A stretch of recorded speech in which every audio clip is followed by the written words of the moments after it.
पिछले क्लास में हम लोगों ने स्टडी किया था कि इलेक्ट्रॉन को एक मेटल सरफेस से निकाला जा सकता है अगर हम उसको एक पर्टिकुलर एनर्जी देते हैं और उस एनर्जी का मेजरमेंट हमने माना वर्क फंक्शन।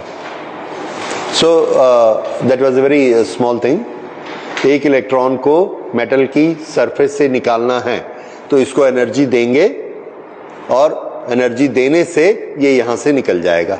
जितनी एनर्जी देने से वो इलेक्ट्रॉन निकलेगा उस एनर्जी का नाम हमने क्या रखा, वर्क फंक्शन। उतना वर्क करते हैं तो इलेक्ट्रॉन निकलता है। और इसकी स्पेशलिटी क्या है वर्क फंक्शन की कि अलग अलग मेटल के लिए हमको अलग अलग एनर्जी देनी पड़ती है। तो हम ये कहते हैं कि प्लेटिनम के लिए वर्क फंक्शन ज्यादा होता है, सीजियम के लिए कम होता है, सोडियम के लिए कम होता है। तो हर एक का वर्क फंक्शन अलग अलग होता है। उसका एक छोटा सा चार्ट हमने बनाया था। एनीवे, वर्क फंक्शन का मीनिंग अब आपको समझ में आ रहा है कि इलेक्ट्रॉन को जितनी एनर्जी देने से वो बाहर निकल जाएगा सरफेस के, that is known as work function. Okay, आज हम लोग ये स्टडी करेंगे कि लाइट वेव के फॉर्म में आती है। ये हमने स्टडी किया, थॉमस यंग का एक्सपेरिमेंट देखा, डिफ्रैक्शन को पढ़ा, पोलराइजेशन को देखा और ये सारे फिनोमिनाज हमको अपने नेचर में दिखते हैं और सबको हमने एक्सप्लेन किया किस बेसिस पर ये मानकर कि लाइट वेव के फॉर्म में चलती है। और रिफ्लेक्शन हो, रिफ्रैक्शन हो, लाइट का मुड़ना हो, जितने भी फिनोमिनाज हैं सभी फिनोमिनाज हमने एक्सप्लेन किए ये बताकर कि लाइट वेव के फॉर्म में चलती। उसके बाद और आगे जब टाइम बढ़ा तो मॉडर्न फिजिक्स में क्वांटम थ्योरी आई। पिछली बार मैंने बताया हमने ये करने की कोशिश की कि एनर्जी और मटेरियल, पार्टिकल, ये दोनों अलग अलग नहीं होते, बेसिकली एक ही होते हैं। अगर ये बेसिकली एक ही होते हैं तो दोनों की कैरेक्टरिस्टिक भी एक ही होनी चाहिए। और अब तक हम क्या पढ़ रहे थे कि दोनों की कैरेक्टरिस्टिक अलग अलग होती हैं।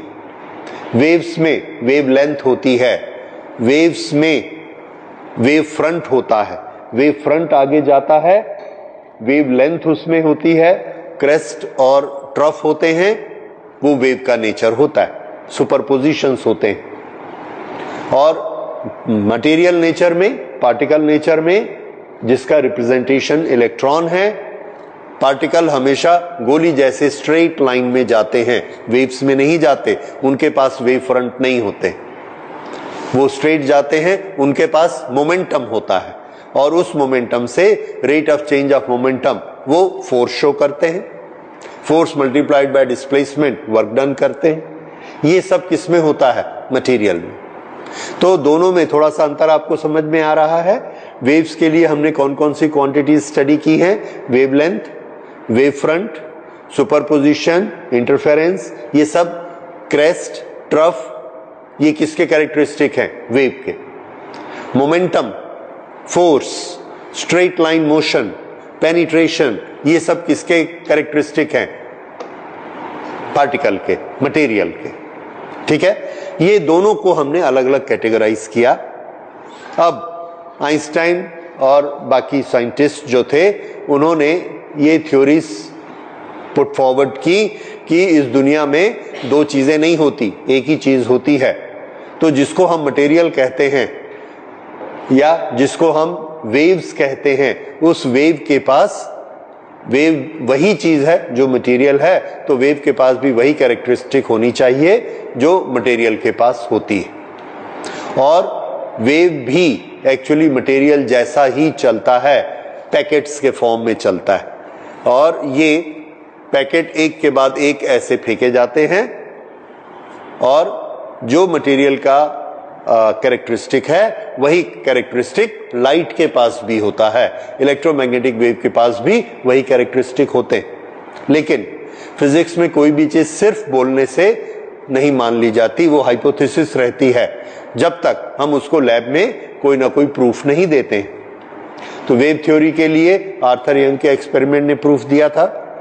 अब कॉर्पुस्कुलर थ्योरी न्यूटन ने बनाई थी और उन्होंने ये बोला था कि लाइट के पार्टिकल्स चलते हैं, लेकिन कॉर्पुस्कुलर थ्योरी से वो इंटरफेरेंस एक्सप्लेन नहीं कर सके, डिफ्रैक्शन एक्सप्लेन नहीं कर सके, इसलिए वो थ्योरी फेल हो गई और इसको एक्सप्लेन करने वाली थ्योरी वेव थ्योरी मानी जाने लगी कि लाइट कैसे चलती है, वेव के फॉर्म में चलती है। उसके बाद क्रांति के रूप में एक नया एक्सपेरिमेंट आया। वो एक्सपेरिमेंट हेल्वेक और लेनर्ड ने करके दिखाया और इस एक्सपेरिमेंट में उन्होंने दिखाया कि लाइट मटेरियल है, लाइट वेव फ्रंट्स के फॉर्म में नहीं चलती है, इसकी इंटेंसिटी एम्पलीट्यूड से डिसाइड नहीं होती है। और इसने फिर से वेव थ्योरी पर क्वेश्चन लगा दिया कि लाइट वेव के फॉर्म में चलती है या पार्टिकल का नेचर है, और इसने प्रूफ कर दिया कि लाइट पार्टिकल का नेचर है। That's why this is a very important experiment.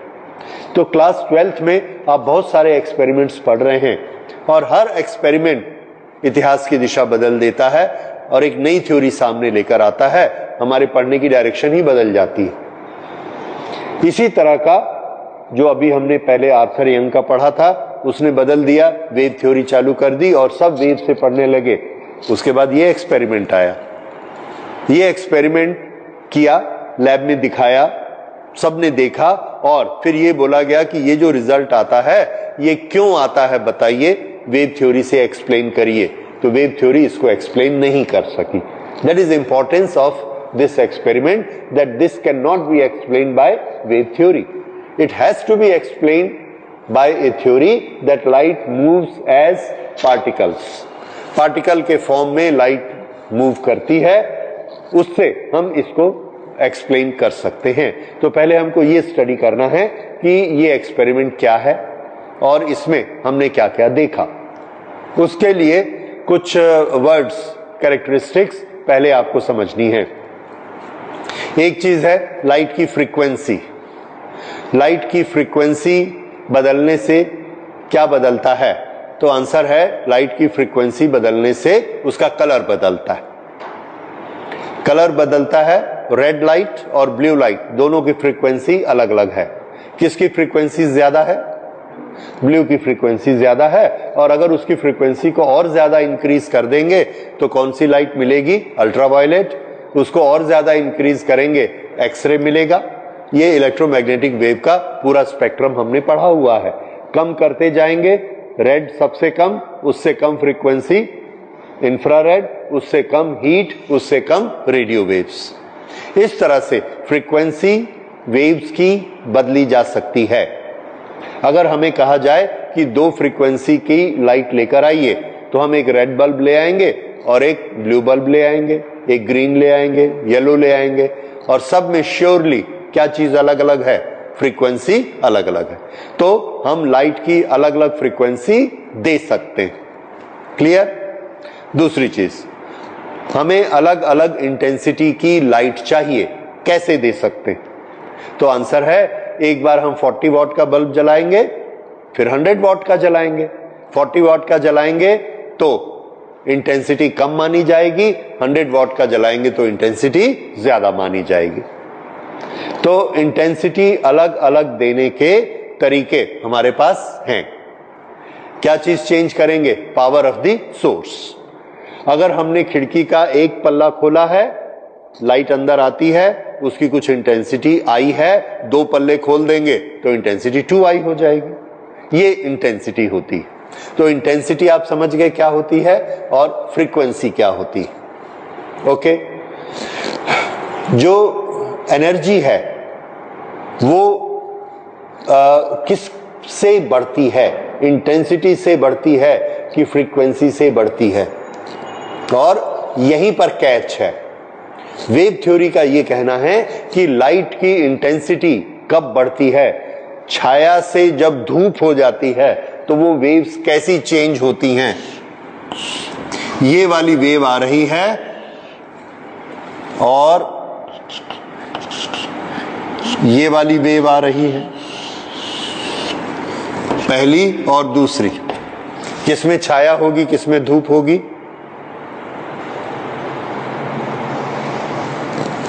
तो आंसर है इसका एम्पलीट्यूड कम है, इसकी इंटेंसिटी कम होगी। ये छाया वाली लाइट है और ये धूप वाली लाइट है, क्योंकि इसका एम्पलीट्यूड ज्यादा है। ये अगर एम्पलीट्यूड बढ़ता है तो इसमें इंटेंसिटी बढ़ती है। And what is intensity? Energy पर मीटर। 1 स्क्वायर मीटर में 1 सेकंड में जितनी एनर्जी आ जाती है उसको क्या कहते हैं? Intensity of light. धूप में ज्यादा आएगी, छाया में कम आएगी। तो फिजिक्स क्या कहती है? ये छाया वाली जो लाइट आ रही है उसका एम्पलीट्यूड छोटा, और ये जो धूप वाली आ रही है इसका एम्पलीट्यूड बड़ा। ये होता है इंटेंसिटी। क्रिएट कैसे करते हैं? ये हमने 60 वॉट का बल्ब जलाया, ये उसका वेव डायग्राम है। 100 वॉट का जलाया, ये उसका वेव डायग्राम है। फिर से देखिए,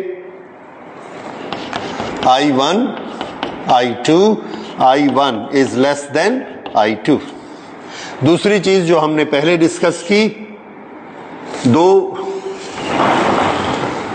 फिर से मैं 2 लाइट्स आपको दिखाता हूं। ये एक लाइट है और इतनी ही एम्पलीट्यूड की ये दूसरी लाइट है। ये दोनों का एम्पलीट्यूड बराबर है। क्या चीज अलग अलग है दोनों की? फ्रीक्वेंसी। ठीक है, फ्रीक्वेंसी अलग होने से क्या चेंज हो जाएगा? फ्रीक्वेंसी अलग होने से दोनों का कलर चेंज हो जाएगा। ठीक है, तो ये अलग अलग कलर की हैं, लेकिन दोनों की इक्वालिटी क्या है? आंसर है ये भी ए है, ये भी ए है, दोनों की इंटेंसिटी बराबर है। यानी कि अगर ये 100 वॉट का बल्ब है तो ये भी 100 वॉट का बल्ब है। फिर से 100 वॉट का बल्ब ये भी है, 100 वॉट का ये भी है, दोनों एक जैसी लाइट देते हैं, पर ये कैसी लाइट देता है? कम फ्रीक्वेंसी है, रेड, और ये कैसी देगा? ब्लू। तो इसको मैं लिख सकता हूं 100 वॉट रेड, ये वाला क्या है? 100 वॉट ब्लू। यहां पर देखिए 1 2 1 2, दोनों की फ्रीक्वेंसी कैसी है? बराबर। दोनों की फ्रीक्वेंसी बराबर है। अगर ये ग्रीन है तो ये भी क्या होगा? ग्रीन, क्योंकि दोनों की फ्रीक्वेंसी सेम है, दोनों का कलर सेम है। लेकिन इसका एम्पलीट्यूड से ये एम्पलीट्यूड डबल है। ये अगर 40 वॉट का बल्ब है तो ये 160 वॉट का बल्ब है। आई शुड से 100 वॉट का बल्ब है। एम्पलीट्यूड बदलने से पावर बदल गई, लेकिन क्या नहीं बदला? कलर। क्यों नहीं बदला? क्योंकि दोनों की फ्रीक्वेंसी कैसी है? एक समान। यहां पर कलर क्यों बदल गया रेड से ब्लू? क्योंकि दोनों की फ्रीक्वेंसी कैसी है? अलग अलग। लेकिन दोनों 100 वॉट के हैं, कैसे पता लगा? दोनों का एम्पलीट्यूड कैसा है? इक्वल। ठीक है, तो ये आपको लाइट में डिफरेंस करना आ गया। एक चीज है इंटेंसिटी और दूसरी चीज है फ्रीक्वेंसी। राइट, तो हम इंटेंसिटी भी बदल सकते हैं, फ्रीक्वेंसी भी बदल सकते हैं। इंटेंसिटी बदलने के लिए बल्ब का वॉट बदलना है, ये वॉट बदलेंगे, इंटेंसिटी बदल जाएगी। यहां पर अगर हम सेम इंटेंसिटी के 100 वॉट के सारे बल्ब लेते हैं, लेकिन एक हरा, एक पीला, एक नीला, तो क्या बदलेगा? फ्रीक्वेंसी उसकी चेंज हो रही है, लेकिन सबकी इंटेंसिटी एक समान है। ओके, ये चीज समझ में आती है, क्योंकि ये हमको यहां पर जरूरत पड़ेगी। अब यहां पर एक्सपेरिमेंट स्टार्ट करते हैं। ये एक ट्यूब है, ग्लास ट्यूब, हार्ड ग्लास की ट्यूब है, इधर से भी बंद है, इसको वैक्यूम किया हुआ है। ओके, इसके अंदर 2 इलेक्ट्रोड लगे हैं, ये दोनों मेटल के इलेक्ट्रोड्स हैं, और यहां पर अरेंजमेंट है कि हम इस पर लाइट डाल सकते हैं, इस इलेक्ट्रोड पर। ये जो लाइट का हमारा सोर्स है, ये लाइट का सोर्स, यहां हमारे पास बहुत सारी वैरायटी अवेलेबल है। हम चाहें तो इंटेंसिटी बदल दें, 100 वॉट की जगह 200 वॉट, 500 वॉट बल्ब लगा सकते हैं। और हम चाहें तो फ्रीक्वेंसी बदल दें, हरे की जगह पीला बल्ब लगा देंगे, पीले की जगह नीला बल्ब लगा देंगे। फ्रीक्वेंसी भी बदल सकते हैं और इंटेंसिटी भी बदल सकते हैं। ये आ गया। अब जब यहां लाइट जाती है तो हमने यहां पर एक सर्किट कंप्लीट किया ऐसे। इस सर्किट में करंट फ्लो होनी शुरू हो जाती है। हम उस करंट को मेजर करना चाहते हैं, इसके लिए हमने इसके रास्ते में एक एम्पियर मीटर लगा दिया। दोनों टर्मिनल के बीच कितना पोटेंशियल डिफरेंस है उसको देखने के लिए इसके बीच में एक वोल्ट मीटर लगा दिया। ये सेटअप हो गया। अब हम इसको दोनों के बीच में एक पोटेंशियल डिफरेंस बैटरी से देना चाहते हैं, और ये पोटेंशियल डिफरेंस को हम बहुत अच्छे से कंट्रोल करना चाहते हैं। कैसे कंट्रोल करेंगे? हम जब चाहेंगे इसको प्लस कर ले, जब चाहें इसको माइनस कर ले, ऐसा चाहते हैं। जब हम चाहें इसको 0 कर दें, जब हम चाहें इसको 5 कर दें, 10 कर दें। यानी हम वोल्टेज को कम ज्यादा भी करना चाहते हैं और उसका साइन भी चेंज करना चाहते हैं। इसके लिए हमने एक छोटा सा अरेंजमेंट बनाया, और ये वो अरेंजमेंट है। ये हमारे पास बैटरी है, इसका एक टर्मिनल यहां लाके छोड़ दिया, इसका एक टर्मिनल यहां लाकर छोड़ दिया। ये इसको सप्लाई पहुंचाता है, ये इसको सप्लाई पहुंचाता है। अब ये जो दो टर्मिनल हैं, इन दो टर्मिनल को हमने बैटरी से जोड़ दिया इधर और ये इधर। तो ये दो टर्मिनल बैटरी के साथ, ये दो टर्मिनल ट्यूब के साथ ऐसे जोड़ दिए। अब यहां पर हमने एक रोटरी स्विच लगाया। ये आजकल हमारे सबके घरों में लगा हुआ है, फेस चेंजर। ओके, तो यहां पर ये इसका प्लस आता है। अगर हम इसको इससे कनेक्ट करते हैं, माइनस को इससे करते हैं, तो ये क्या बन जाता है? प्लस। ये क्या बना? माइनस। और करंट ऐसे फ्लो होगी। ये वाला पॉजिटिव पोटेंशियल पे चला गया। और अगर हमने इस स्विच को ऐसे घुमा दिया, घुमाने से ये इससे कनेक्ट हो गया, ये इससे कनेक्ट हो गया, तो ये वाला क्या बन गया? प्लस, और ये बन गया माइनस। तो ये माइनस बन गया। इस तरह से रोटरी स्विच से हम इसकी पोलैरिटी चेंज कर सकते हैं। इसको प्लस भी बना सकते हैं, माइनस भी बना सकते हैं। उसके बाद ये रिहोस्टेट है, इस रिहोस्टेट में इसका कांटेक्ट है। इसको इधर करेंगे वोल्टेज बढ़ जाएगी, इधर करेंगे बीच में रेसिस्टेंस आ जाएगा, तो इसकी वोल्टेज कम हो जाएगी। एनीवे, इसको पढ़ना हमारा मेन, इसको स्टडी करना हमारा मेन पर्पस नहीं है। ये सिर्फ एक डिवाइस है। ये डिवाइस हमको क्या देती है? वेरिएबल वोल्टेज और डिफरेंट पोलैरिटी। पोलैरिटी को भी चेंज कर सकते हैं, वोल्टेज को भी चेंज कर सकते हैं। ये डिवाइस सिर्फ उसके लिए बनी है। मेन स्टडी हमने यहां पर करनी, वोल्टेज को देखना है, करंट को देखना है। ओके, ये हमारा अरेंजमेंट बन गया है। एक चीज हमको मालूम है कि जब किसी सर्किट में करंट फ्लो होती है तो उसके लिए फ्री इलेक्ट्रॉन्स की जरूरत पड़ती है। यहां पर अगर हम सर्किट को ऐसा कंप्लीट करेंगे, ये अगर करंट दिखाता है, ये अगर करंट दिखाता है, तो सर्किट कहां है? आंसर है ये सर्किट है, ये ऐसे। तो यहां जितने इलेक्ट्रॉन फ्लो हो रहे होंगे उतनी स्ट्रॉन्ग करंट ये दिखाएगा। तो इलेक्ट्रॉन्स को तो हम नहीं देख सकते, लेकिन इसके इंडिकेटर को देख सकते हैं। इसके इंडिकेटर को देखने से हमको क्या पता लगेगा? ज्यादा इलेक्ट्रॉन आ रहे हैं, कम इलेक्ट्रॉन आ रहे हैं, या इलेक्ट्रॉन नहीं आ रहे हैं। करंट 0 हो जाएगी। ठीक है, तो ये किस चीज का इंडिकेटर है? नंबर ऑफ करंट कितनी ज्यादा है, इन दोनों के बीच कितना पोटेंशियल डिफरेंस है, कितना प्रेशर है एक दूसरे पर, वो देखने के लिए ये वोल्ट मीटर यहां पर लगाएंगे। इससे ये पोटेंशियल डिफरेंस मिल जाएगा हमको। अच्छा, अब हम अपना एक्सपेरिमेंट स्टार्ट करते हैं और इसके अलग अलग ऑब्जर्वेशंस करते हैं। पहला ऑब्जर्वेशन हमने ये किया कि इसमें यहां से जो लाइट आ रही है इसकी इंटेंसिटी चेंज की। पहले 100 वॉट का बल्ब लगाया, फिर 200 वॉट का बल्ब लगाया, फिर 500 वॉट का बल्ब लगाया। जब ऐसे अलग अलग इंटेंसिटी लगाते हैं तो हम क्या देखते हैं कि इसमें हमको करंट अलग अलग मिलती है। तो एक चीज हमको समझ में आ गई कि हम जैसे जैसे लाइट की इंटेंसिटी बढ़ाएंगे इसकी करंट अलग अलग बढ़ते चले जाती है। तो हमको एक बड़ा सिंपल सा ग्राफ मिला, उसको हमने ग्राफ में बनाया। इंटेंसिटी ऑफ लाइट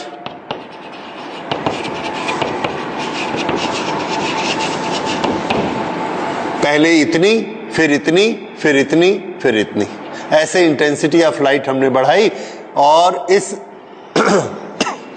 एक्सिस पे हमने रखा करंट। जब इतनी इंटेंसिटी ऑफ लाइट थी तो करंट इतनी थी,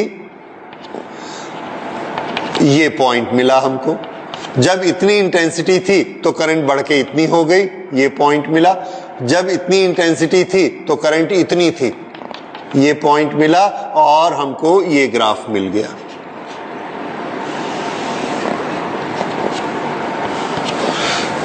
इस ग्राफ से हमारा रिजल्ट क्या बना? इस ग्राफ से हमारा कंक्लूजन ये बना, कंक्लूजन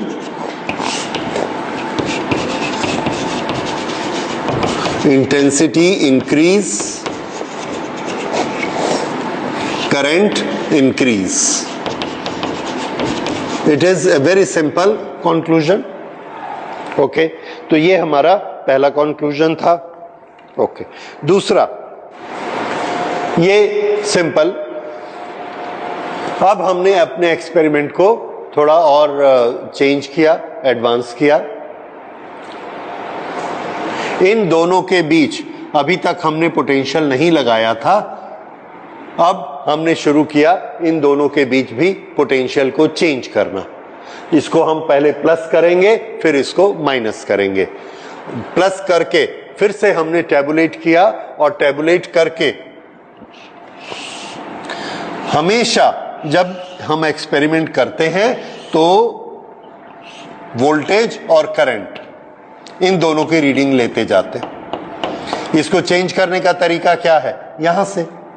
इसको प्लस माइनस करने का तरीका क्या है? यहां से। तो वोल्टेज को हम चेंज करेंगे, जितनी करंट आएगी उसको देखते जाएंगे, ये हमारा टेबल तैयार होगा, और जब ये टेबल तैयार होगा तो इसके बेसिस पर हम एक ग्राफ तैयार करेंगे। तो यहां पर हमने एक ग्राफ तैयार किया।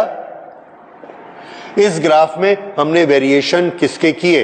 तो आंसर है, इस ग्राफ में हमने वेरिएशन किए अलग अलग इंटेंसिटी के। ओके, पहले एक इंटेंसिटी की लाइट दी, फिर दूसरी इंटेंसिटी की, फिर तीसरी इंटेंसिटी की। तो पहले जब एक इंटेंसिटी की लाइट दी,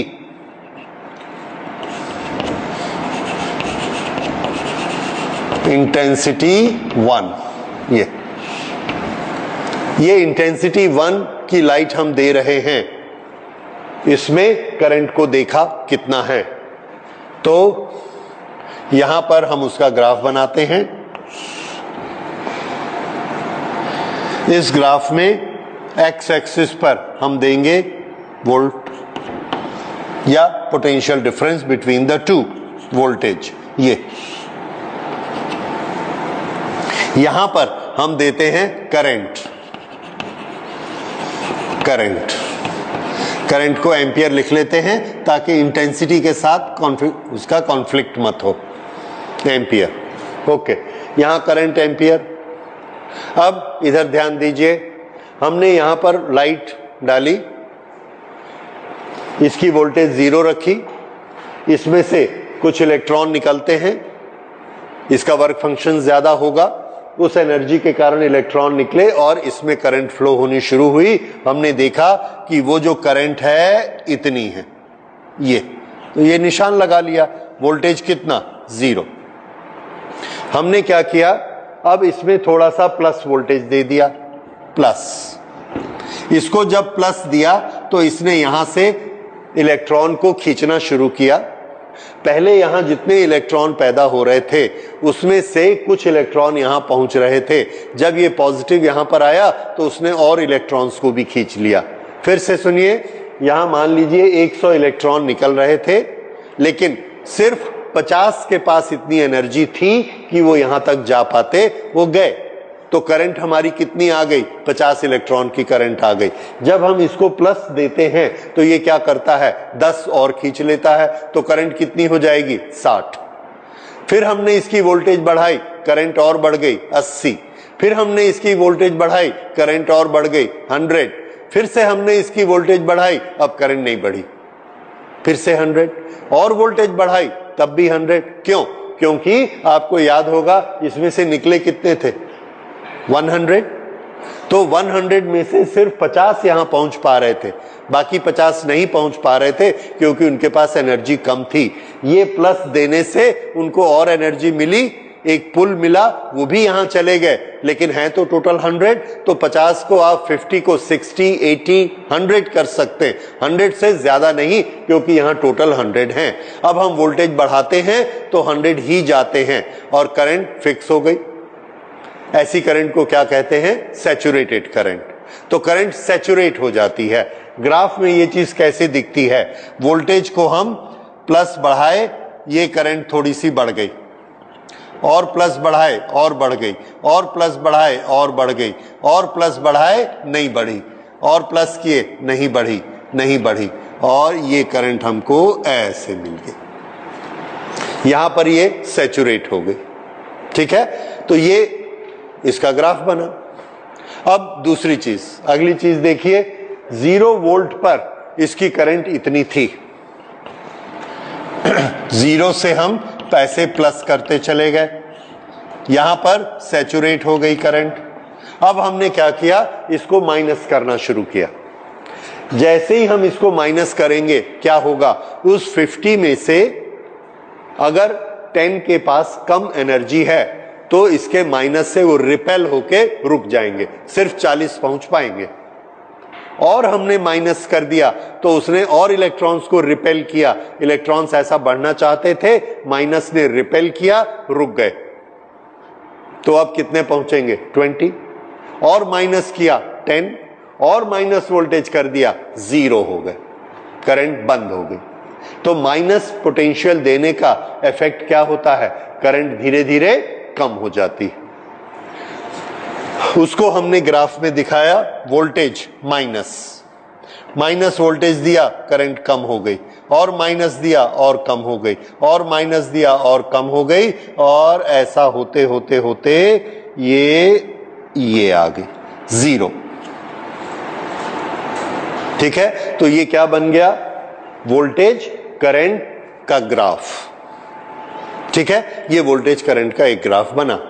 अब जब हमारा ये एक रीडिंग, एक ऑब्जर्वेशन पूरा हो गया, हमने इस बल्ब को चेंज कर दिया। 100 वॉट का बल्ब था, 200 वॉट का बल्ब लगा दिया, लेकिन कलर चेंज नहीं किया। ध्यान रखिए, क्या नहीं चेंज किया? कलर। यानी हम क्या नहीं चेंज कर रहे? फ्रीक्वेंसी। क्या चेंज कर रहे हैं? इंटेंसिटी। 200 वॉट का बल्ब कर दिया। जैसे ही हमने 200 वॉट का बल्ब किया, फिर से पूरा एक्सपेरिमेंट रिपीट किया। 0 वोल्ट पे पहले देखा तो इसकी करंट बढ़ गई थी, ये इतनी करंट हो गई थी। फिर वोल्टेज प्लस किया, फिर वोल्टेज माइनस किया, उसी नेचर का फिर हमको एक ग्राफ मिला। शुरू में करंट बढ़ी बढ़ी बढ़ी और फिर सैचुरेट हो गई। ये इंटेंसिटी I1 थी और ये लाइट की इंटेंसिटी I2 है। इसकी सैचुरेटेड करंट इसकी सैचुरेटेड करंट से ज्यादा, क्योंकि वहां 100 वॉट का बल्ब था, यहां 200 वॉट का बल्ब है। जब हम निगेटिव करते हैं तो ये करंट भी कम होनी शुरू हो गई। ऐसे कम होते जाती है, होते जाती है, होते जाती है, और एक ऐसा वोल्टेज आता है कि ये करंट 0 हो गई। यहां पर इस तरह से एक पर्टिकुलर वोल्टेज पर ये करंट 0 हो गई। ये दूसरी इंटेंसिटी।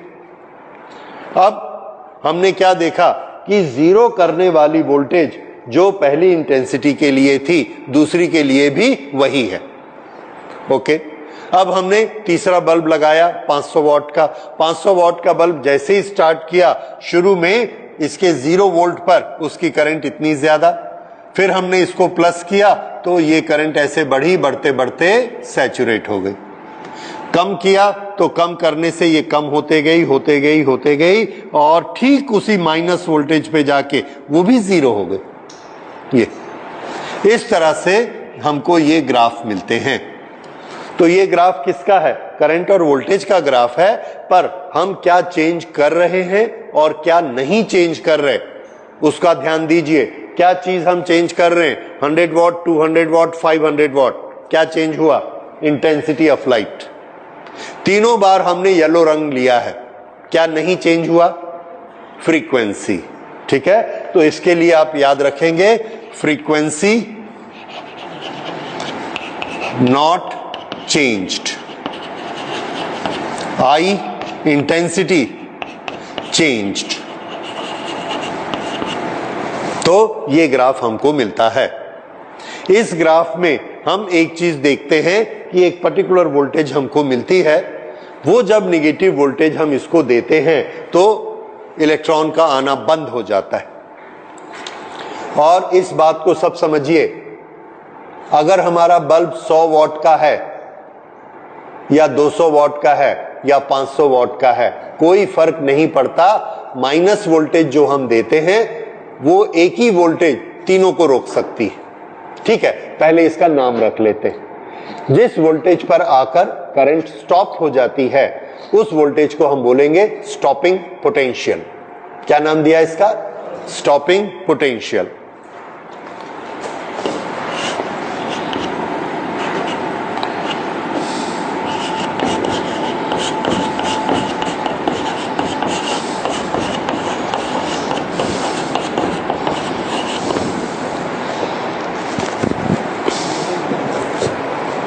तो स्टॉपिंग पोटेंशियल की एक डेफिनेशन आप लिख सकते हैं।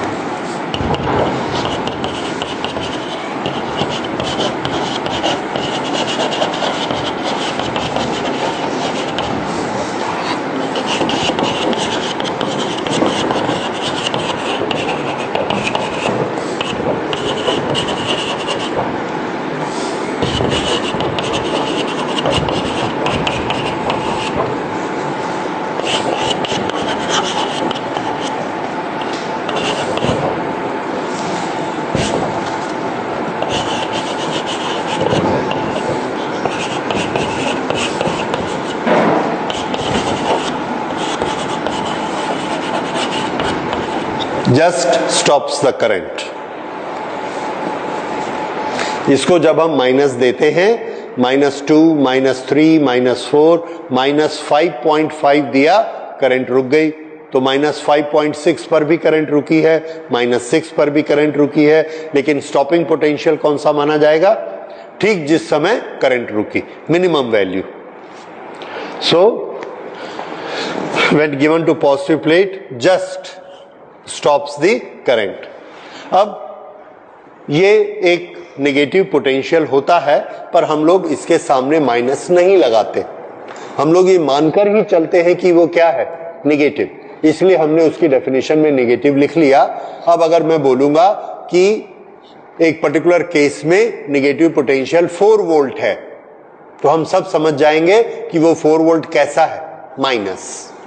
तो हम उसको बार बार माइनस बोलते नहीं, क्योंकि वो प्लस तो कभी होता ही नहीं है, वो हमेशा माइनस ही होता है। इसलिए हमने उसकी डेफिनेशन में ही लिख दिया negative value of the voltage. तो अगर हम बोलेंगे स्टॉपिंग पोटेंशियल 6 वोल्ट है, तो इसका मतलब वो कब रोकेगा? जब वो -6 हो जाएगा। ठीक है, तो इसलिए उसको डेफिनेशन में ले लेने से हमको बार बार उसको माइनस बोलना नहीं पड़ता, लिखना नहीं पड़ता। ओके, तो ये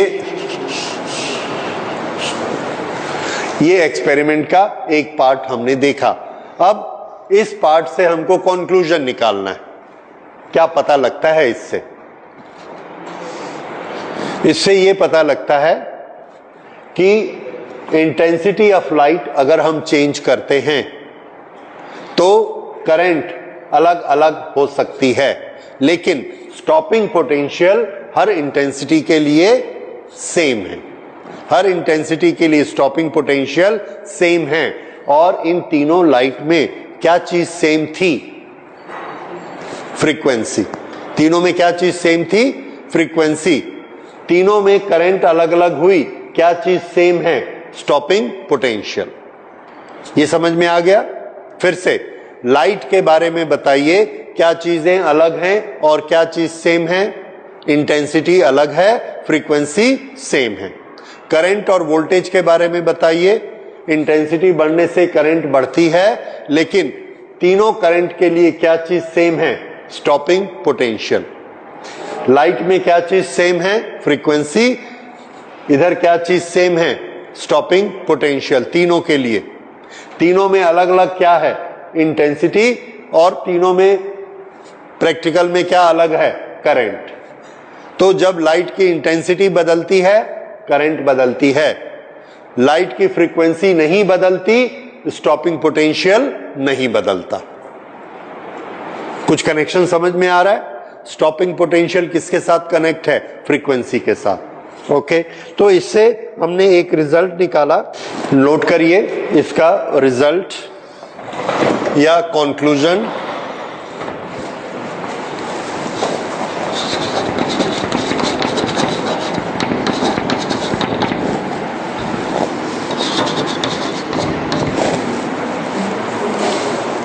स्टॉपिंग पोटेंशियल को इंटेंसिटी से कोई फर्क नहीं पड़ता।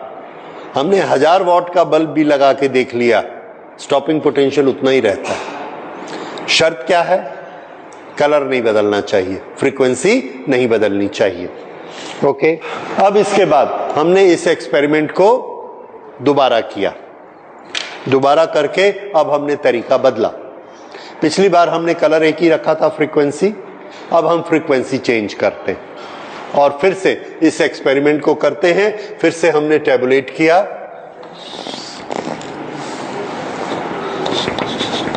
अब देखिए, intensity kept constant,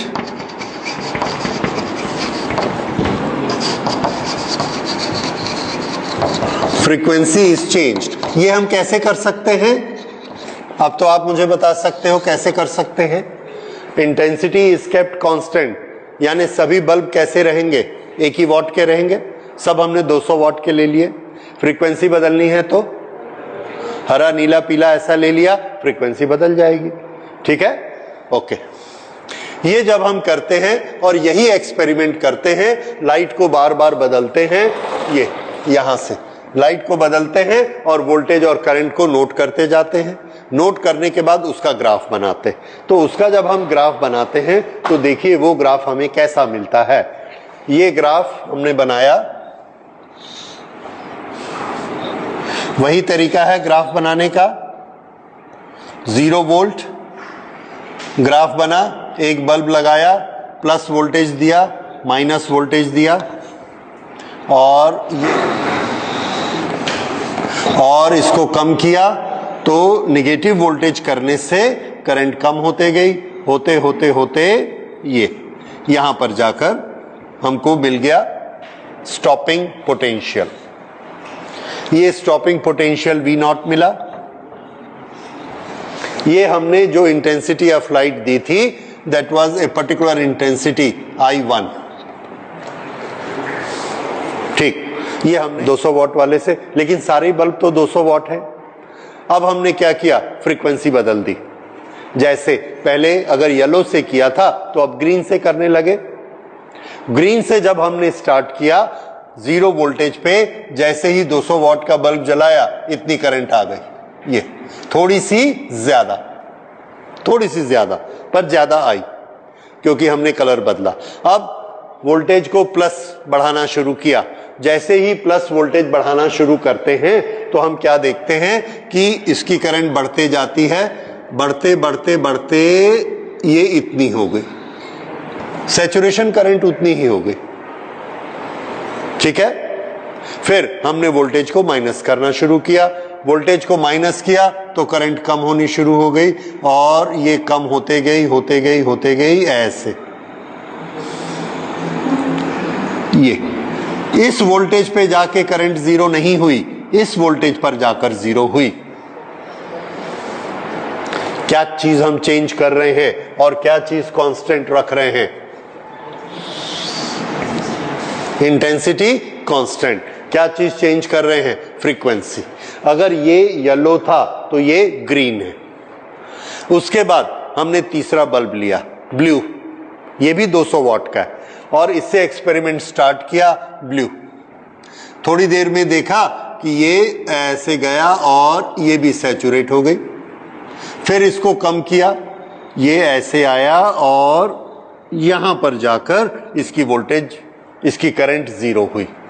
this is current and this is voltage. ये वोल्टेज है और ये करंट है। ये हमारा ग्राफ बना। 3 बल्ब फिर हमने लिए थे। इन तीनों बल्ब में क्या अलग था? फ्रीक्वेंसी।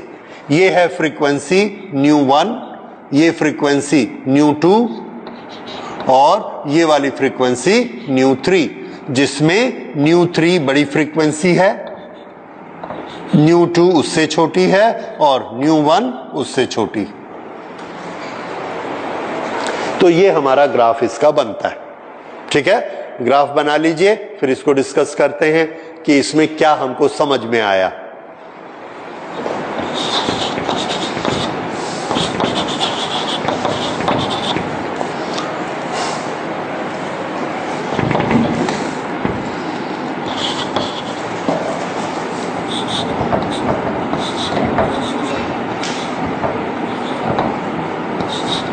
ये हमारे कंक्लूजन निकले।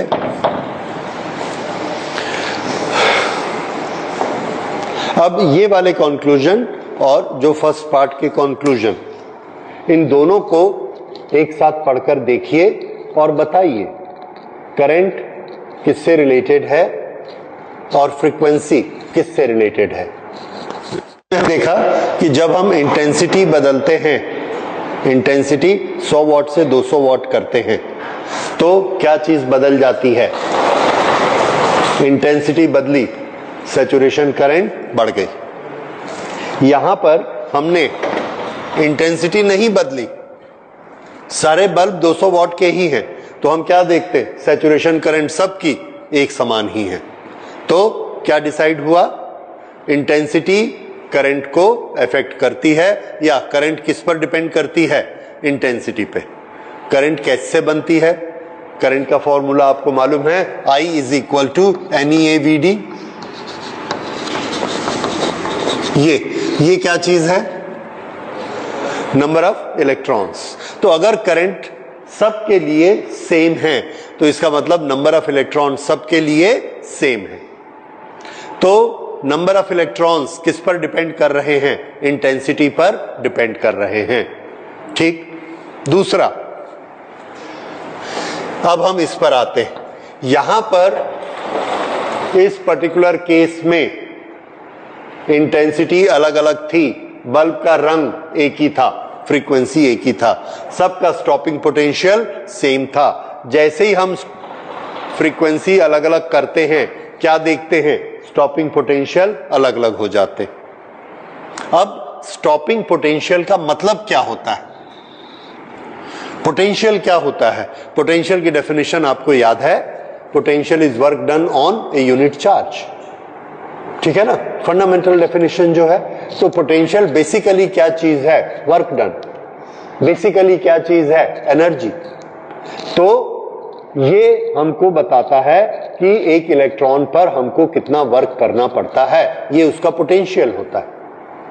तो पोटेंशियल क्या चीज है? वर्क डन, यानी कि एनर्जी। और अगर किसी का पोटेंशियल कम है या ज्यादा है, तो उसकी एनर्जी कम है या ज्यादा है। अब ये देखिए कि यहां ये बात कैसे एप्लीकेबल हुई।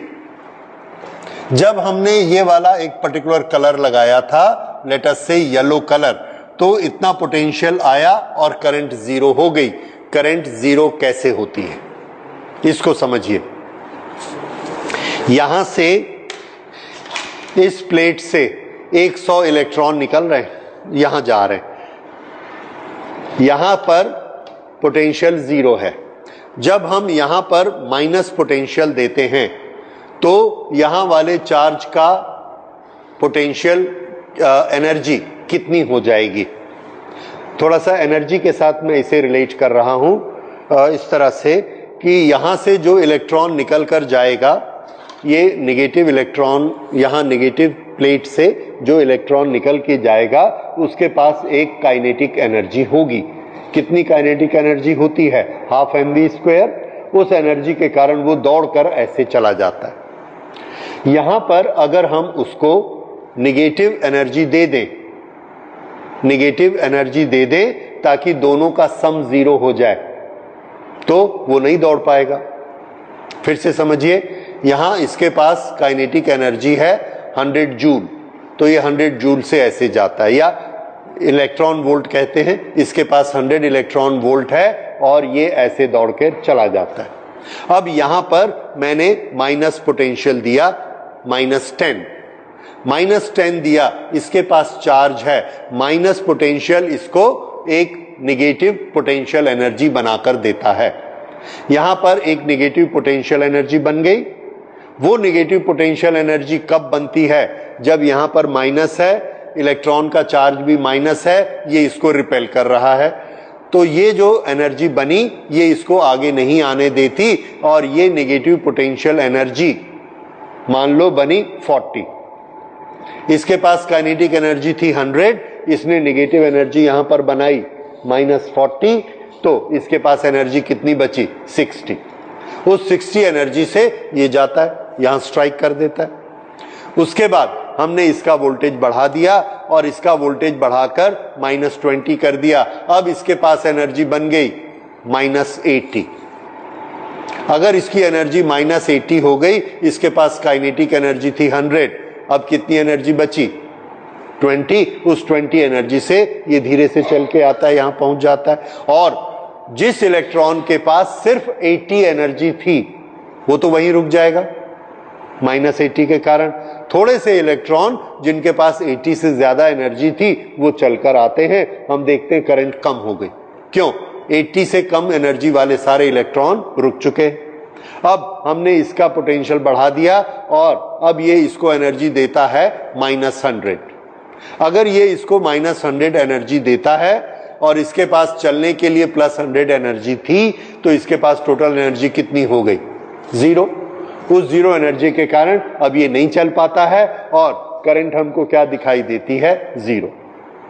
तो जिस समय करंट 0 हो जाती है, हम एक कंक्लूजन निकालते हैं कि हमने जितनी नेगेटिव एनर्जी इसको दी उतनी ही इसके पास पहले काइनेटिक एनर्जी थी। फिर से इसके पास कुछ काइनेटिक एनर्जी है। ये एक इलेक्ट्रॉन आया, इसके पास कुछ काइनेटिक एनर्जी है, मुझे नहीं मालूम कितनी है। इसका चार्ज मालूम है, इसका चार्ज E है। यहां पर मैंने पोटेंशियल बढ़ाया, बढ़ाते बढ़ाते इसका पोटेंशियल V1 हो गया। जब तक V1 नहीं हुआ था ये इलेक्ट्रॉन ऐसे पहुंच रहा था, कम या ज्यादा पहुंचता था। जैसे ही इसका वोल्टेज V1 कर दिया, ये इलेक्ट्रॉन यहां आना बंद हो गया। अगर ये बंद हो गया, ठीक V1 पर ये बंद हो गया, तो मैंने इसको कितनी पोटेंशियल एनर्जी दी? E इंटू V1, इतनी पोटेंशियल एनर्जी दी। तो ये आना बंद क्यों हो गया? क्योंकि इसके पास पहले काइनेटिक एनर्जी कितनी रही होगी? EV1 के बराबर काइनेटिक एनर्जी रही होगी। अब ये एक दूसरा इलेक्ट्रॉन है, ये अभी भी आ रहा है, अभी भी आता है, तो मैं समझ गया कि इसके पास काइनेटिक एनर्जी EV1 से ज्यादा है, इसलिए ये आ रहा है। अब मैंने इसको बढ़ाना शुरू किया और इसकी वोल्टेज माइनस वोल्टेज V2 कर दी। अब ये इस इलेक्ट्रॉन पे कितना पोटेंशियल एनर्जी देगा? E into V2। एनर्जी का फॉर्मूला याद है ना, Q इंटू V। तो ये इसको कितना नेगेटिव एनर्जी देगा? E into V2। इतनी एनर्जी इसने इसको दी। अब जब ये V2 होता है, जस्ट जैसे ही V2 होता है, इसका आना बंद। इसका मतलब कि जब मैं कोई एनर्जी नहीं देता था तो इसके पास काइनेटिक एनर्जी कितनी थी? E इंटू V2 के बराबर थी। तभी तो E इंटू V2 देने से ये आना बंद हो गया। तो अब एक तीसरा इलेक्ट्रॉन है, ये अभी भी आ रहा है। इसका क्या मतलब? इसके पास काइनेटिक एनर्जी और ज्यादा है। तो इसको कैंसिल करने के लिए मुझे क्या करना पड़ेगा? माइनस पोटेंशियल और बढ़ाना पड़ेगा और इसको उतनी ज्यादा पोटेंशियल एनर्जी निगेटिव देनी होगी ताकि वो इसकी पॉजिटिव काइनेटिक एनर्जी को कैंसिल कर दे। अब मैंने इसकी वोल्टेज बढ़ा के V3 कर दी। जैसे ही V2 से बढ़ती जा रही है, ये आ रहा है और कम हो गए और कम हो गए। जैसे ही V3 होती है, ये इसका आना बंद, रुक गया। इसका मतलब अब मैंने कैलकुलेट क्या किया? V3, E इंटू V3, मैंने इसको पोटेंशियल एनर्जी दी, मैंने कैलकुलेट कर लिया और कंक्लूजन क्या निकाला कि जब मैंने कोई वोल्टेज नहीं दिया था तो ये अपनी फुल काइनेटिक एनर्जी से आ रहा था, जिसका मुझे मेजरमेंट नहीं मालूम, पर अब मालूम पड़ गया। क्योंकि वो फुल काइनेटिक एनर्जी कितनी होगी? जरूर eV3 के बराबर होगी, तभी तो eV3 ने इसको 0 कर दिया। तरीका समझ आया? ये बिल्कुल सिंपल तरीका है जो हम तराजू में तौलते। तराजू में एक तरफ हमने सब्जी रख दी, हमको नहीं मालूम ये सब्जी कितनी है, और तराजू इधर झुकता है, ऐसे नीचे आता है, हम चाहते हैं वो नीचे मत आए, तो हमने इधर बाट रखने शुरू किए। हमको पढ़ना किसको आता है?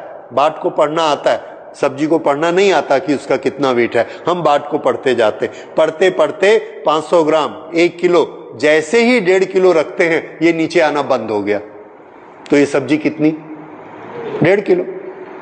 समझ में आया? ये इलेक्ट्रॉन इधर आता है काइनेटिक एनर्जी लेके, कितनी है मेरे को नहीं मालूम, मैं इसको नेगेटिव पोटेंशियल एनर्जी देता हूं, -V1, नहीं रुका, अभी भी आ रहा है, -V2 अभी भी आ रहा है। जैसे ही -V3 करते हैं इसका आना बंद हो गया, तराजू का चलना बंद हो गया, दोनों बैलेंस हो गए। इसका मतलब इसके पास कितनी एनर्जी थी? काइनेटिक एनर्जी -eV3 के बराबर।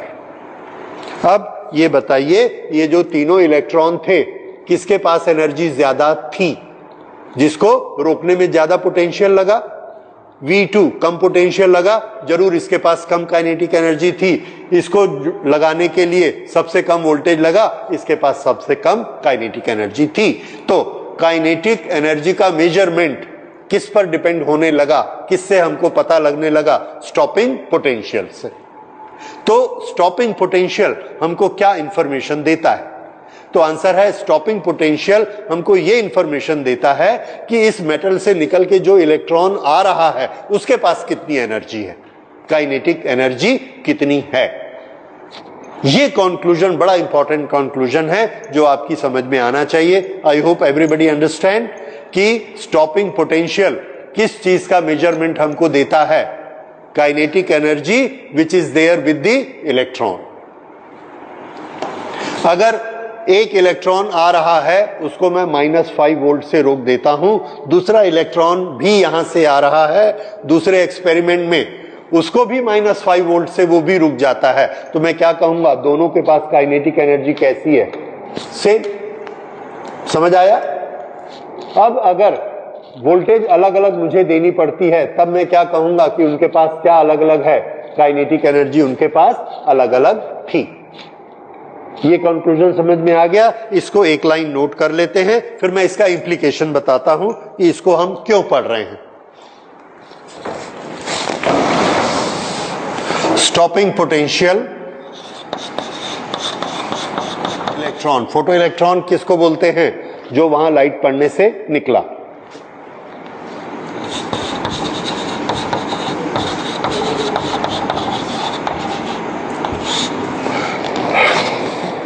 फोटो इलेक्ट्रॉन से काइनेटिक एनर्जी का मेजरमेंट, फोटो इलेक्ट्रॉन की काइनेटिक एनर्जी का मेजरमेंट किससे होता है? स्टॉपिंग पोटेंशियल से।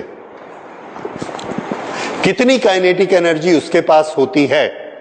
तो आंसर है चार्ज इनटू पोटेंशियल।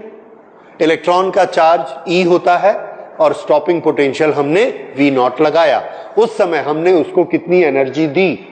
आंसर है हमने उसको एनर्जी दी E इंटू V0। और ये एनर्जी किसके बराबर होती है? शुरू में जब वो भाग रहा था बिना वोल्टेज के, जो काइनेटिक एनर्जी थी ये उसके बराबर है। और काइनेटिक एनर्जी का फॉर्मूला हमको मालूम है, दैट इज ½ mv²।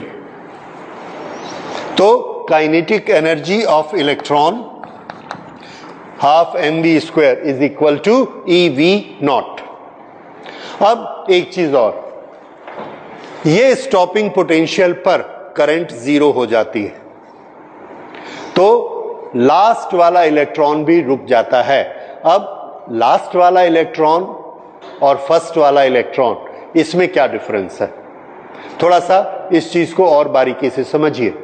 शुरू में 100 इलेक्ट्रॉन आ रहे थे और करंट हमको दिख रही थी 100 इलेक्ट्रॉन आ रहे थे, ये करंट 100 थी। जैसे ही हमने थोड़ी सी वोल्टेज माइनस की तो करंट इतनी हो गई। ये करंट 100 इलेक्ट्रॉन से बन रही है और ये करंट 70 इलेक्ट्रॉन से बन रही है। 30 इलेक्ट्रॉन क्यों नहीं आए? जब हमने -10 वोल्ट लगाया तो करंट थोड़ी सी कम हो गई। क्यों? हमने एक नेगेटिव एनर्जी दी। जिस जिस इलेक्ट्रॉन के पास काइनेटिक एनर्जी कम थी वो बैलेंस हो गई, वो रुक गए।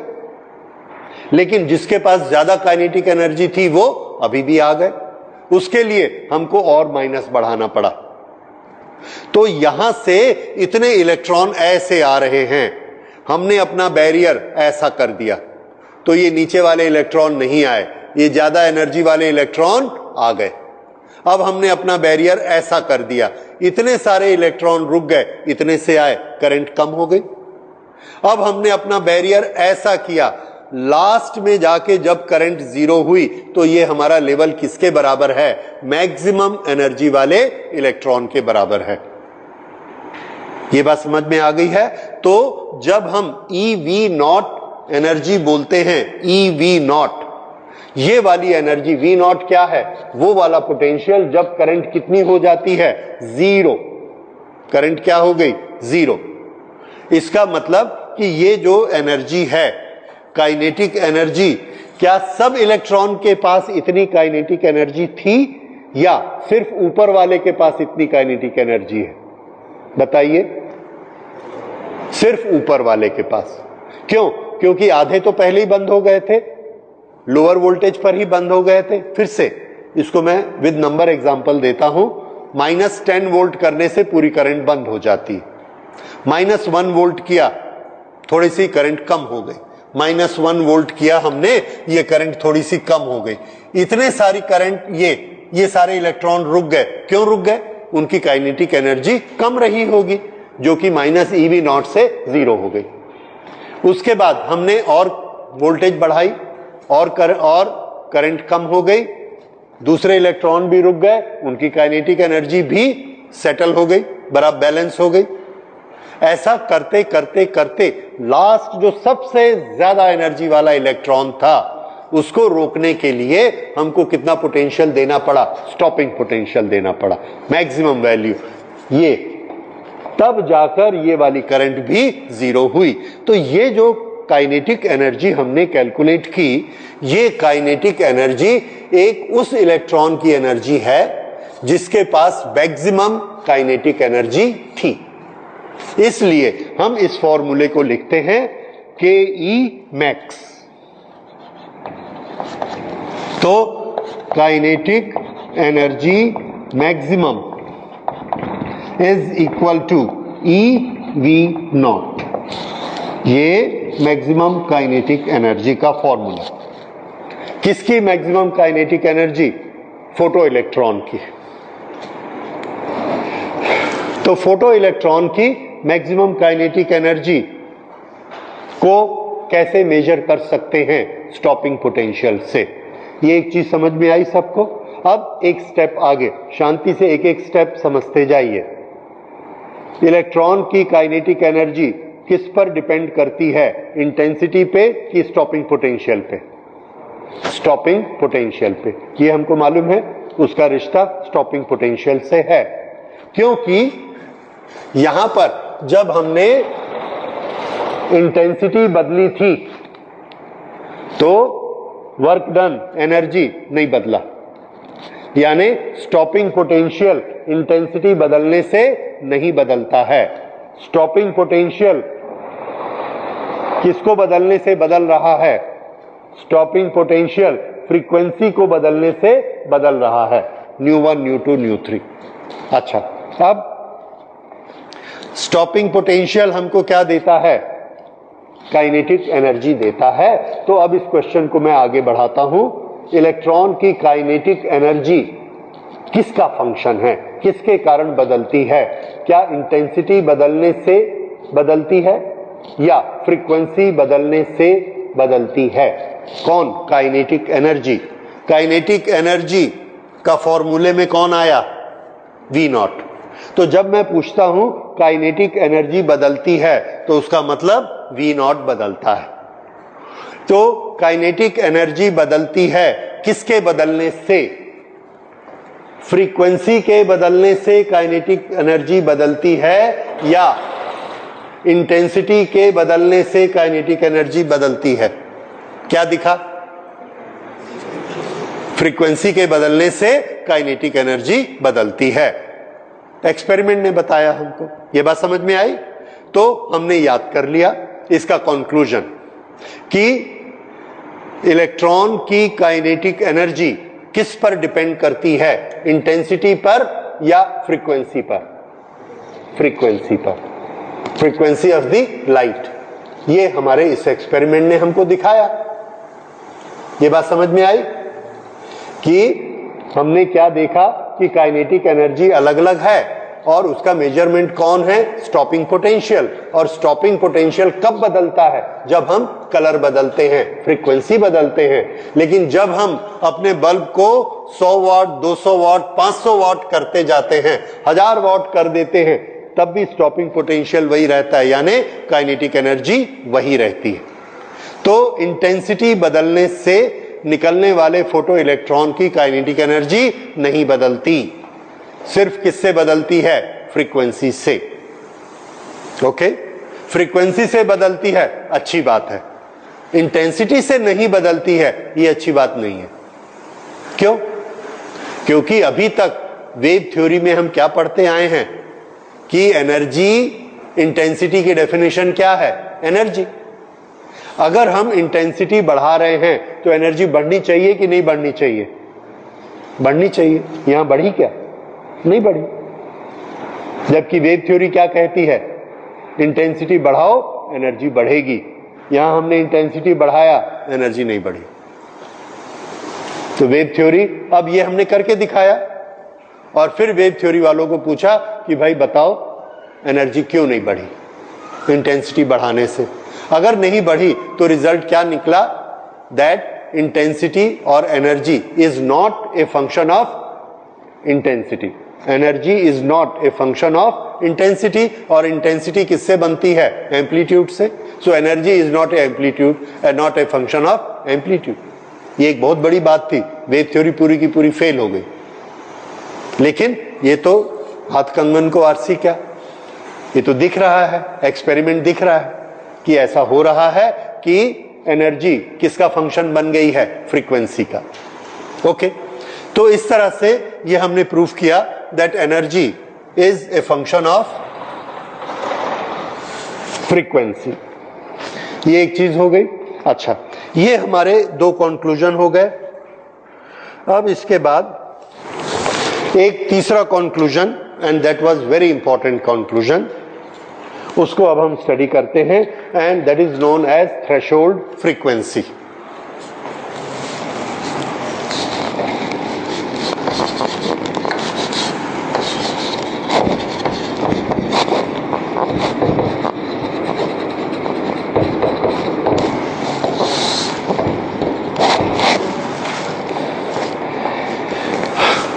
यहां पर हमारे एक्सपेरिमेंट में हम उसको लाइट डालते हैं इलेक्ट्रोड पे, और लाइट डालने से इसमें से इलेक्ट्रॉन निकलता है। तो उस इलेक्ट्रॉन को रोकने के लिए हम सामने स्टॉपिंग पोटेंशियल क्रिएट करते हैं, इलेक्ट्रॉन रुक जाता है। स्टॉपिंग पोटेंशियल से जब इलेक्ट्रॉन रुक जाता है तो हमको एक मेजरमेंट मिल जाता है कि इसके पास कितनी काइनेटिक एनर्जी थी। ओके, इसमें एक छोटी सी चीज हमारी रह गई है, वो मैं आपको बताना चाहता हूं कि काइनेटिक एनर्जी मैक्सिमम और मिनिमम क्यों होती है। सब एक ही मेटल से इलेक्ट्रॉन निकल रहे हैं। जब सब एक ही मेटल से इलेक्ट्रॉन निकल रहे हैं, एक ही लाइट उनको निकाल रही है, तो किसी की काइनेटिक एनर्जी कम और किसी की ज्यादा क्यों हो जाती है? ठीक है, और इस चीज को थोड़ा सा समझिए। मैं इधर ही इसको समझा देता हूं। देखिए यहां पर ये मेटल की सरफेस है। इस सरफेस में बहुत सारे इलेक्ट्रॉन हैं जिनको लाइट बाहर निकालेगी। एक इलेक्ट्रॉन यहां पर है, एक इलेक्ट्रॉन यहां पर है, एक इलेक्ट्रॉन यहां पर है। इस तरह से ये सब इलेक्ट्रॉन फैले हुए हैं। ओके, इधर से लाइट आती है, ये ऐसे, ये लाइट आकर इंसिडेंट हुई और उसने इस इलेक्ट्रॉन को निकाला। लाइट ने इलेक्ट्रॉन को एनर्जी दी। लाइट जब इलेक्ट्रॉन को एनर्जी देती है तो ये इलेक्ट्रॉन यहां से ऐसे जंप करके बाहर आ गया। इसको सिंपल भाषा में नंबर्स में सुनिए। ये लाइट 100 एनर्जी लेकर आई, ये भी 100 लेकर आई, ये भी 100 लेकर आई, एक ही बल्ब से आ रही है। ठीक है, इसने इसको 100 एनर्जी दी, इसने भी इसको 100 दी, इसने भी इसको 100 दी। इसको बाहर निकलने के लिए इसका वर्क फंक्शन है फाई। तो ये जब 100 हमने इसको दी, ये बाहर निकल कर आया, तो इसके पास कितनी एनर्जी बची? फाई कहां खर्च कर दी? बाहर जंप करने में। सरफेस को छोड़ने के लिए जो एनर्जी लगती है, जिसको हम वर्क फंक्शन कहते हैं, उसको उसने खर्च किया और सरफेस के बाहर आ गया। लेकिन हमने तो ज्यादा एनर्जी दी। कितनी? 100 में से 5 उसने खर्च कर दी, तो अब उसके पास बची कितनी? 100 माइनस 5। और इस एनर्जी को लेके वो प्लस प्लेट की तरफ दौड़ गया। जिस एनर्जी को लेके दौड़ता है उसको क्या कहते? Kinetic energy. तो इसके पास काइनेटिक एनर्जी कितनी है? 100 माइनस 5। अब देखिए, इस इलेक्ट्रॉन को भी इसने 100 एनर्जी दी, लेकिन इसको सरफेस यहां पार करनी है, तो पहले ये यहां से लेके यहां तक चल कर आता है। ये यहां से चलकर आया यहां तक, और इसने यहां पर आने में W एनर्जी खर्च कर दी। फिर इसको जंप किया, 5 एनर्जी खर्च कर दी। अब ये इसके बाहर पहुंचा, दौड़ने के लिए तैयार। कितनी एनर्जी है इसके पास? 100 माइनस W माइनस 5। तो इसके पास एनर्जी है 100 माइनस W प्लस 5। ये यहां से यहां तक आता है, इसको 2 W एनर्जी लगती है ये चलने में। ये उसके बाद ये 5, तो इसके पास एनर्जी कितनी है? 100 माइनस 2W प्लस 5। ये अब इसकी काइनेटिक एनर्जी इतनी, इसकी काइनेटिक एनर्जी इतनी, इसकी काइनेटिक एनर्जी इतनी, अलग अलग हो गई। और इसलिए जब सामने हम EV0 देते हैं तो पहले कौन थक जाएगा? ये। इसके पास एनर्जी कम है, ये पहले रुकेगा, उसके बाद ये रुकेगा, लास्ट में जाके ये रुकेगा। इसलिए इलेक्ट्रॉन कम या ज्यादा होते। ठीक है, ये याद रखिए। This is a very important question, competitive तक में आता है कि काइनेटिक एनर्जी कुछ ही इलेक्ट्रॉन की मैक्सिमम क्यों होती है, जबकि लाइट सबको एक जैसी एनर्जी देती है, तो उसको अंदर ट्रेवल करना पड़ता है। ठीक है, यहां से अगर हम बोलेंगे दिल्ली की फ्लाइट का किराया कितना है, तो आपको बोलेंगे आपके दोस्त ने कि 4000 रुपए किराया लगता है। 4000 रुपए तो खर्च होता है, एरोप्लेन में चले जाओ। तो हम क्या कहेंगे? भैया कोरबा से पहले एयरपोर्ट जाना, 2000 रुपए उसका जोड़ लो। तो अगर हमारे पास 10,000 हैं और हम एरोप्लेन में जाते हैं, तो दिल्ली पहुंचेंगे तो कितना बचेगा? 4000 ही बचेगा। और रायपुर वाला हमारा दोस्त जाएगा तो उसकी जेब में कितना होगा? 6000 होगा। तो उसकी काइनेटिक एनर्जी ज्यादा होगी, हमारी कम होगी। समझ में आ रहा है? इसी तरह से इलेक्ट्रॉन जब सरफेस के पास से जंप करता है तो उसका एक ही खर्चा है, कौन सा? Work function. और जो इलेक्ट्रॉन यहां से चल के आएगा पहले तो इतने को पार करेगा, इसलिए दोनों की काइनेटिक एनर्जी अलग अलग हो जाती है। और अब EV0 किसकी काइनेटिक एनर्जी का मेजरमेंट है बताइए? जो एकदम सरफेस के पास से निकला, जिसके पास मैक्सिमम काइनेटिक एनर्जी होती है, ये उसका फंक्शन है। ठीक है, ओके। अब वापस इस पर हम आते हैं, थ्रेशोल्ड फ्रीक्वेंसी। अगर हम फ्रीक्वेंसी को कम करते जाते हैं, हम सिर्फ उसी इलेक्ट्रॉन की बात कर रहे हैं जो सरफेस के पास है, अंदर वाले को छोड़ दीजिए। अगर हम फ्रीक्वेंसी को कम करते गए तो हमने एक बड़ी अजीब सी बात देखी कि फ्रीक्वेंसी कम करते करते एक ऐसी फ्रीक्वेंसी आती है कि एक भी इलेक्ट्रॉन नहीं निकलता, एक भी इलेक्ट्रॉन नहीं निकलता। फिर से सुनिए, हमने एक मेटल लिया, जैसे सपोज आयरन, उस पर हमने लाइट डाली, ब्लू लाइट डाली, उसमें से इलेक्ट्रॉन निकल के आया। उसके बाद ब्लू के नीचे आ गए, ग्रीन लाइट डाली, इलेक्ट्रॉन निकल के आया। येलो लाइट डाली, इलेक्ट्रॉन नहीं निकला। रेड डाली, नहीं निकला। येलो लाइट में कोई इलेक्ट्रॉन नहीं निकला, हमने कहा लाइट कम पड़ रही होगी, हमने 200 वाट का बल्ब लगा दिया, नहीं निकला। 500 वाट का बल्ब लगा दिया, नहीं निकला। 1000 वाट का बल्ब लगा दिया, एक इलेक्ट्रॉन नहीं निकला। उसका कलर क्या था? येलो। 1000 वाट का बल्ब लगाया, एक भी इलेक्ट्रॉन नहीं निकलता है। लेकिन फिर हमने क्या किया, एक ग्रीन बल्ब लेकर आए 15 वाट का छोटा सा, उसको लगाया, इलेक्ट्रॉन निकल गया। क्या चीज डिफरेंट है येलो और ग्रीन में? फ्रीक्वेंसी। तो हमको यह समझ में आया कि जब हम फ्रीक्वेंसी कम करते जाते हैं तो कम होते होते एक पर्टिकुलर फ्रीक्वेंसी ऐसी होती है, ये भी इलेक्ट्रॉन निकाल रही है, ये भी निकाल रही है, ये भी निकाल रही है, ये नहीं निकाल पाती। इसने निकाला, इसने नहीं निकाला। तो ये वाली जो रीडिंग होगी, इस रीडिंग को हम बोलेंगे threshold frequency for that particular metal. तो हर मेटल का अपना अपना फोर्स होता है इलेक्ट्रॉन को पकड़ के रखने का। हमको उतनी एनर्जी देनी पड़ेगी तब इलेक्ट्रॉन को निकाल पाएंगे। और एनर्जी हमको बताया गया कि एनर्जी किसका फंक्शन है? फ्रीक्वेंसी का। अभी हमने देखा अलग अलग कलर करने से एनर्जी अलग अलग बनती है। तो एक पर्टिकुलर फ्रीक्वेंसी ऐसी होती है जो वर्क फंक्शन उतना दे ही नहीं पाती, या जस्ट उतना ही वर्क फंक्शन देती है। ये वाली जो फ्रीक्वेंसी होती है, बॉर्डर वाली फ्रीक्वेंसी, अगर उससे हम कम फ्रीक्वेंसी देंगे तो इलेक्ट्रॉन नहीं निकलेगा। ये वाली फ्रीक्वेंसी देंगे तो पहला इलेक्ट्रॉन निकलेगा जो सरफेस के बिल्कुल पास में होगा, और फिर उससे ज्यादा फ्रीक्वेंसी देंगे और इलेक्ट्रॉन निकलते चले जाएंगे।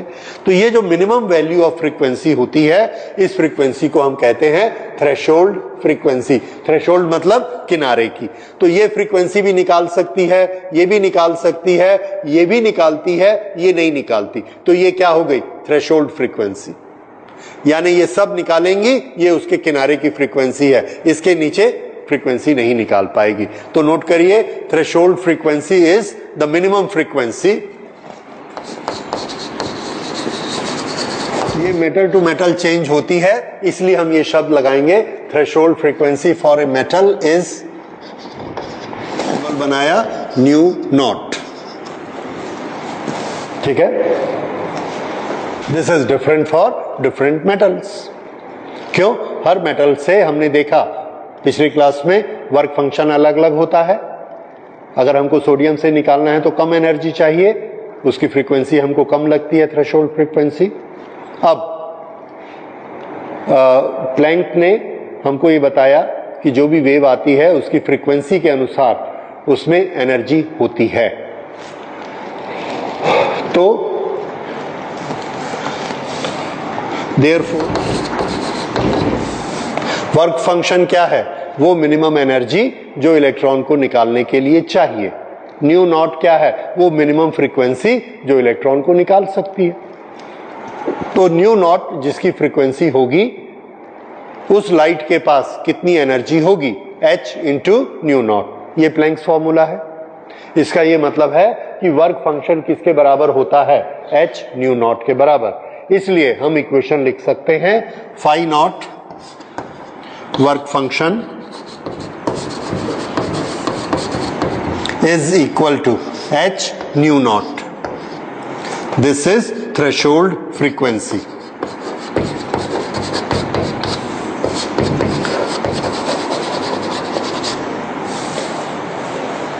ये इक्वेशन आपको याद रखना है, work function is equal to h nu naught. अब इसमें देखिए, हाँ ये नोट हो गया। अगर हमने एक फ्रीक्वेंसी न्यू भेजी, न्यू फ्रीक्वेंसी अगर हम भेजते हैं, वो जाकर एक इलेक्ट्रॉन को हिट करती है, तो कितनी एनर्जी उसको देगी?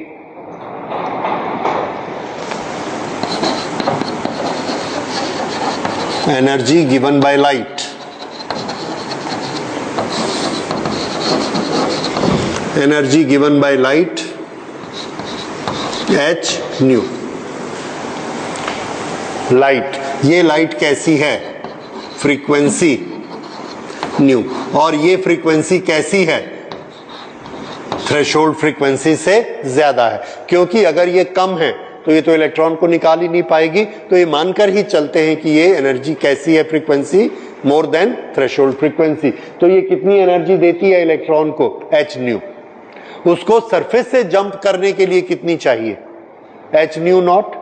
बाकी क्या करेगा वो, हमने ज्यादा दे दी, बाकी किसमें कन्वर्ट हो गई, उसकी काइनेटिक एनर्जी में। तो काइनेटिक एनर्जी का फॉर्मूला मिला हमको, काइनेटिक एनर्जी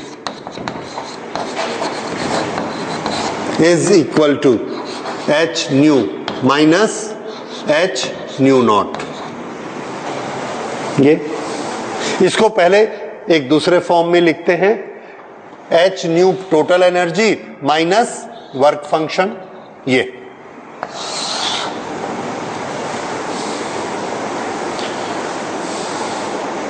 और इसी को अब हम क्या लिख सकते हैं, फाई नॉट को क्या लिख सकते हैं, एच न्यू नॉट। तो अब हमारा इक्वेशन क्या बना, kinetic energy of electron, kinetic energy maximum of electron half mv square maximum, this is equal to h nu minus h nu naught. ठीक है, अगर आप h को कॉमन निकाल लेंगे, Planck's constant nu minus nu naught. अगर हम इसको लैम्डा में कन्वर्ट करना चाहें तो कर सकते हैं, ये क्या हो जाएगा, this is equal to h c 1 upon lambda minus 1 upon lambda naught. This is kinetic energy, kinetic energy of electron. ठीक है, इसका मैकेनिकल फॉर्मूला क्या होता है, हाफ mv स्क्वायर। ये जो फॉर्मूला है, that kinetic energy of electron half mv square is equal to h c 1 upon lambda minus 1 upon lambda naught. This is Einstein's formula of photo electron.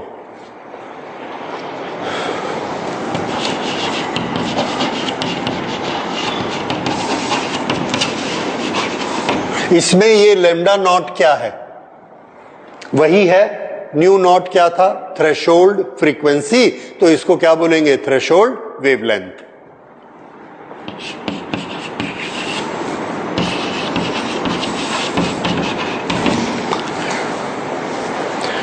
एक और relation देखिए, E V not क्या होता है, kinetic energy. E V not क्या है, kinetic energy. पहले हमने निकाला किससे, स्टॉपिंग पोटेंशियल से। ये वाली काइनेटिक एनर्जी हमने किस डेफिनेशन से निकाली, थ्रेशोल्ड फ्रीक्वेंसी से। पर दोनों काइनेटिक एनर्जी है किसकी, जो इलेक्ट्रॉन इजेक्ट होके आ रहा है। इसका मतलब वैसा भी मेजर कर सकते हैं, ऐसे भी मेजर कर सकते हैं। तो हमको एक और इक्वेशन मिला, वो kinetic energy half mv square EV not is equal to H nu minus nu not is equal to H into C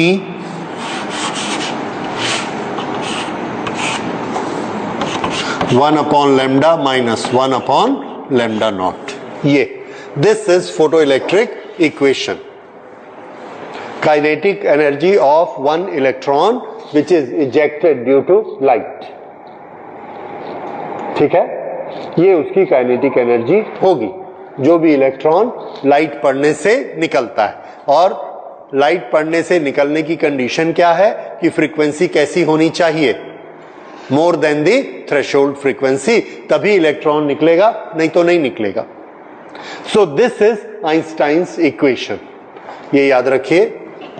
And it is the most prominent question in this chapter. What is Einstein's question? Einstein's equation. तो Einstein equation में अगर आप इतना portion लिखते हैं तो भी ठीक है, इतना लिखते हैं तो भी ठीक है, दिस, इसके साथ इसको लिखते हैं तो भी ठीक है।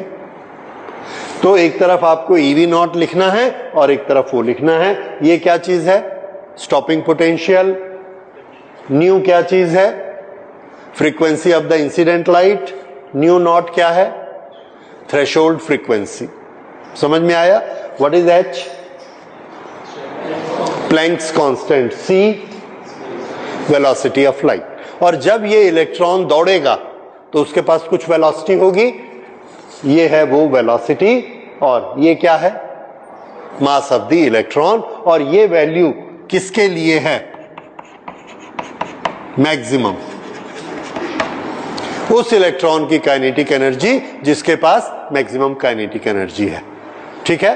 अब ये सारी चीजें हमने इस एक्सपेरिमेंट में पढ़ी, और इसमें एक बड़ा लॉजिकल क्वेश्चन क्या आया था कि एनर्जी किस पर डिपेंड कर रही है? फ्रीक्वेंसी पे। स्टॉपिंग पोटेंशियल ने बताया किस पर नहीं डिपेंड करती? इंटेंसिटी पे। ये हमको ऐसे भी पता लगा कि जब थ्रेशोल्ड फ्रीक्वेंसी देने से इलेक्ट्रॉन नहीं निकल रहा था तो हमने इंटेंसिटी बढ़ाई, बढ़ाकर देखा इलेक्ट्रॉन नहीं निकला। मतलब इंटेंसिटी में, एम्पलीट्यूड में एनर्जी नहीं होती। ये इससे रिजल्ट निकला। ठीक है? इसी तरह से हम इसके रिजल्ट को सम अप कर सकते हैं कि किस तरह से वेव थ्योरी इसको एक्सप्लेन नहीं कर सकती। Wave theory has failed to explain this experiment. तो अगर लाइट वेव के फॉर्म में नहीं चलती तो किस फॉर्म में चलती है? इसको हमको इसके बारे में फिर बताया गया। ठीक है? वेव थ्योरी क्यों फेल हुई, उसका अल्टरनेट हमने क्या बनाया। लाइट मटेरियल फॉर्म में, पार्टिकल फॉर्म में जाती है और गोली जैसे इसको जाके हिट करती है, उस गोली का नाम क्या है? उस गोली की कैरेक्टरिस्टिक क्या है? कितनी एनर्जी लेकर वो चलती है? ये सब चीजें कल हम लोग स्टडी करेंगे इन द नेक्स्ट क्लास। ठीक है?